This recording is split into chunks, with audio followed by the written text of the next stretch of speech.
ప్రభునందు ప్రియమైన వాళ్ళారా, మీరంతా బాగా ఉన్నారని, రోజు వాక్యాన్ని ధ్యానిస్తూ ప్రార్థన చేస్తూ ఆత్మీయంగా దినదినము బలపడుతున్నారని ఆశిస్తున్నాను.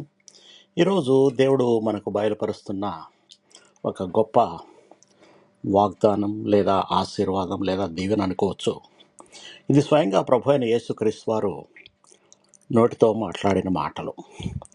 అది యోహాను సువార్త 14వ అధ్యాయం 6వ వచనంలో పొందుపరచబడి ఉంది. నేనే మార్గము, సత్యము, జీవము. ఈ మాటలు మన జీవితానికే ఒక గొప్ప వెలుగు, ఒక మనిషి జీవితానికి ఒక మార్గదర్శకత్వం అని చెప్పచ్చు. నేనే మార్గం అంటే మనం ఎక్కడికి వెళ్ళాలో, ఎలా జీవించాలో తెలియని సమయాల్లో యేసు మనకు దారి చూపిస్తాడు. ప్రపంచంలో ఎన్నో మార్గాలు మనస్సు గందరగోళంలో పడేస్తాయి. కానీ యేసుతో నడిస్తే అది నేరైన సురక్షితమైన మార్గం. చాలామంది అంటుంటారు, అందరి దేవుళ్ళు ఒకటే కదండి అంటారు. నిజమే, అన్ని రోడ్లు ఒకటే. నువ్వు ఇంటికి వెళ్తావు, ఎక్కడికి వెళ్తావు నీకే తెలుస్తుంది. నేనే సత్యము. అబద్ధం, మోసం, తప్పుదారి చూపే విషయాల్లో నిండి ఉన్న ఈ లోకంలో యేసు నిజమైన సత్యం. ఆయన మాటలు మారవు, ఆయన వాగ్దానాలు ఎప్పటికీ నిలిచుంటాయి. సత్యాన్ని తెలిసినవాడు నిజమైన స్వేచ్ఛను పొందుతాడు. నేనే జీవం.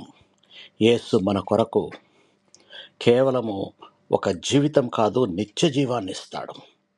ఆయనలో ఉన్న వారికి మనశ్శాంతి, ఆశ, జీవితం మీద ఒక భరోసా లభిస్తాయి. నా ద్వారానే తప్ప ఎవడనూ తండ్రి యొద్దకు రాడు. దేవుని ప్రేమను, క్షమను, నిత్య జీవాన్ని పొందే ఏకైక మార్గం ప్రభు అయిన యేసుక్రీస్తు వారే. ఆయనను అంగీకరించిన ప్రతి ఒక్కరికి దేవుడు ఒక కొత్త జీవితాన్ని, నూతన హృదయాన్ని, నూతన ఆశను ఇస్తాడు. ప్రార్థన చేసుకుందాం. మమ్మల్ని మిక్కిలిగా ప్రేమించిన మా ప్రియ పరలోకపు తండ్రి,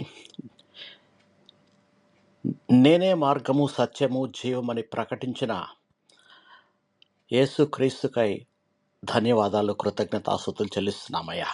మా జీవితాల్లో యేసే దారు చూపు వాడవై ఉండాలని మేము ఆశిస్తున్నాం తండ్రి. మమ్మల్ని సత్యంలో నడిపించండి. మీ యొక్క శాంతి మరియు మీ జీవం వాటితో మా హృదయాలను నింపమని అడుగుతున్నామయ్యా. మిమ్మల్ని అనుసరించి తండ్రి దగ్గరకు చేరడానికి మా అడుగులను స్థిరపరచండి, బలపరచండి. ఈరోజు మీ యొక్క సమాధానం, మీ ప్రేమ, మీ రక్షణ మాతో ఉండునుగాక. యేసు పరిశుద్ధ నామంలో ప్రార్థిస్తున్నాము తండ్రి, ఆమేన్. మీకు ఎవరికైనా ప్రార్థన అవసరత ఉంటే నా వాట్సాప్ నెంబర్ ఇవ్వబడింది, మీరు నాకు మెసేజ్ పెట్టండి. నేను మీ గురించి ప్రత్యేకంగా ప్రార్థిస్తాను. దేవుడు మిమ్మల్ని బహుగా దీవించి ఆశీర్వదించునుగాక. ఆమేన్.